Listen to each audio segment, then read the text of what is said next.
This drunk roommate basically broke into the bathroom whilst I was in the shower and then started touching herself in front of me, trying to seduce me just because her boyfriend broke up with her. I mean, seriously.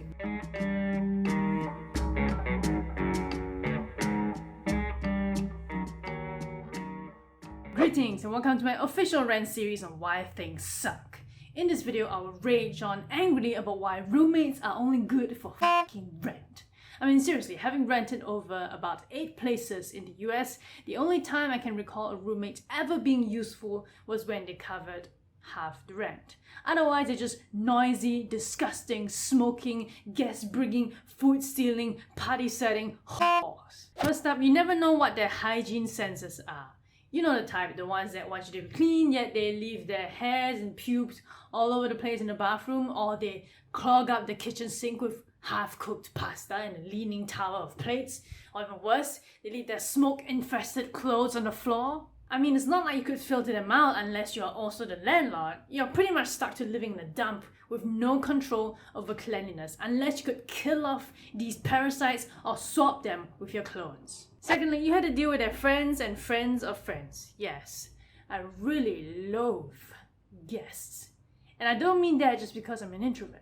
But it's because usually these guests bring other guests and they end up basically smoking up the living room, sleeping in the living room, fucking in the living room. The living room literally then becomes a house of horrors. I mean, you don't know who they are. All they do is take up your air and space and you have no control, especially if, let's say, they come by almost every other night just because that bitch roommate can't stand being fucking alone for one fucking night. Next, they either make a lot of noise, talk a lot, or are creepy freaks.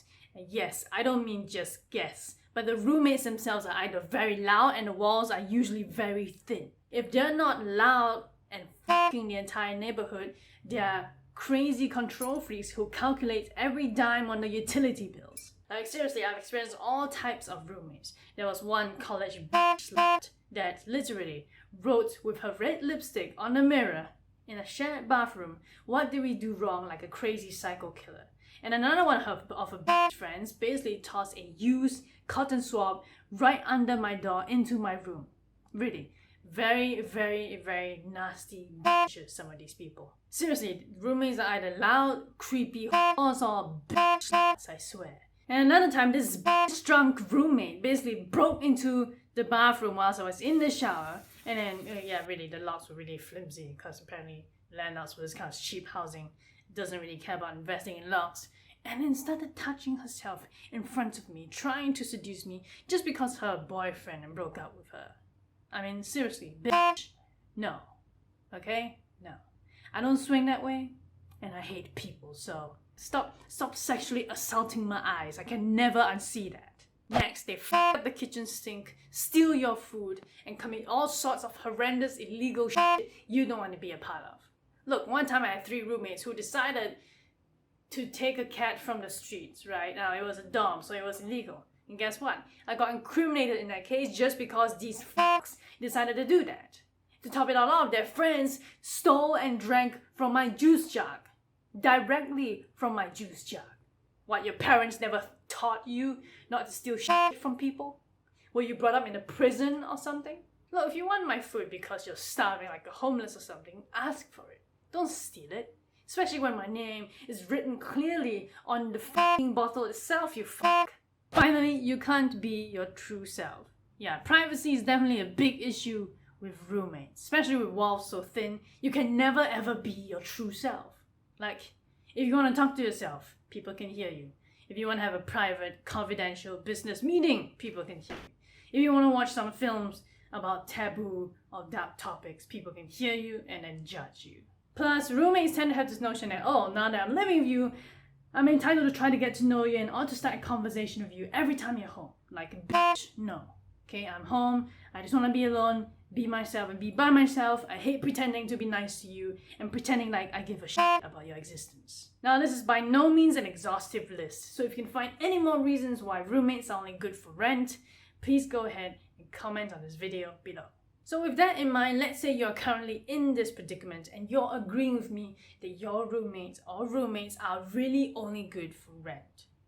So how might you turn this situation around or get out of it for your benefit? Alright, here we have a few solutions to consider when it comes to leaving or changing your roommate predicament. A few of which I have applied in my own past situations to great success. And by great success, I mean I no longer have undesirable roommates. For now. Firstly, get out. No, not the movie, which was actually kind of a good movie, but you just get out of the situation. Think long term and start collating your resources and looking for places that are affordable and reasonable, and just get the out. I can vouch personally that once I finally had my own place with 0 roommates, my stress levels and sanity have improved positively, and so did my productivity. Look, even if it means moving back to your family's home, as shitty as that sounds, it could do wonders, okay? If that kind of move makes sense to you and that it means you have your own room and your own privacy, that's great. Now, if you really can't afford and consider living by yourself, then do this and get out and away from those roommates of hell. Next, you could also consider becoming the alpha roommate. Now, this all plays into human psychology. It is a little tricky and relies on you being an extrovert a lot, and also, of course, on the type of roommates you have.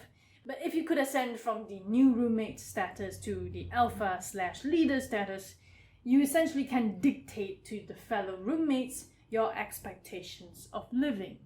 From my personal observations, roommates or cliques with an alpha, they tend to do what the alpha says and imposes. So if you really truly want to control the environment, and if it is not too late for you, try gunning for the head of the house position. For example, anytime I live with college-age roommates, usually there'll be an alpha leader in charge of controlling the sleep schedule, inviting guests over, and even in charge of bullying me at one point.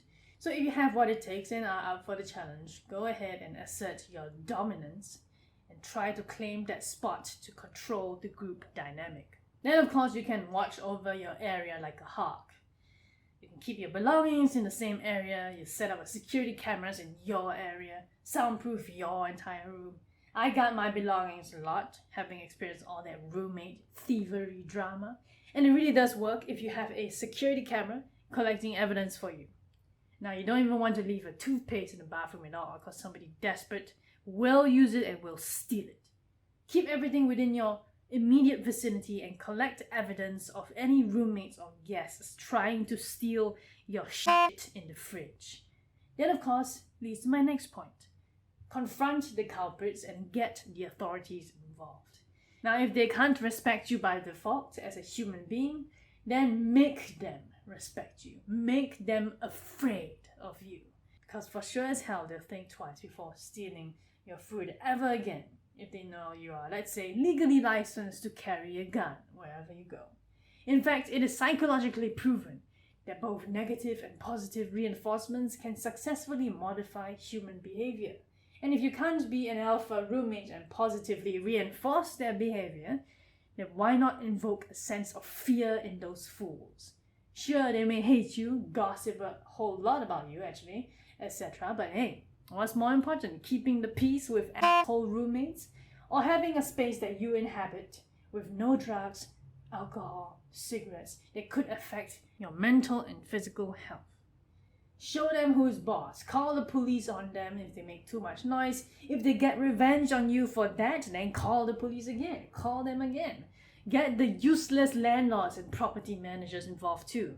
Any tiny little problem, just call them. Just ring them up and bring them in. That's what I do. Personally, the best solution is just to get out of it and find your own place. But if that is not financially possible for you, then I recommend solution 3 or 4. It may get you a lot of hate and gossip, but hey, as long as you don't give a shit about what others think of you, at least you have some semblance of peace and harmony for yourself. So there you have it. This is why roommates are only good for fucking rent. If you're serious about doing something about your horrible devil roommates from hell, then don't be afraid to get hate for reporting to the respective authorities, whether it's the landlord or the police, for any and all instances of broken rules and annoyances. that, or just move the fuck out and live alone. Seriously, life is so much simpler that way. Believe me, I know. Now it's time to think for yourself and ask yourself these questions. Do you believe the cons of having roommates tremendously outweigh its pros? Can you think of any other long-term advantageous use of roommates other than cheaper rent? Is cheaper rent even worth your sanity to have roommates? Go on and comment your thoughts below. But no spam, please. Unless of course you want to rant about your horrible roommate situation, then by all means, please spam away. Alright, so this is it for now. We've come to the end of this rant. Now, if you had fun, had a good laugh, or learned something new today, then please like this video by poking the like button. And if you like a lot of my videos, then perhaps it actually makes much more sense and to make things easier for yourself to subscribe to my channel by hitting the subscribe button and ringing the little notification bell for updates. Now then, this is Vicki Lau, signing off.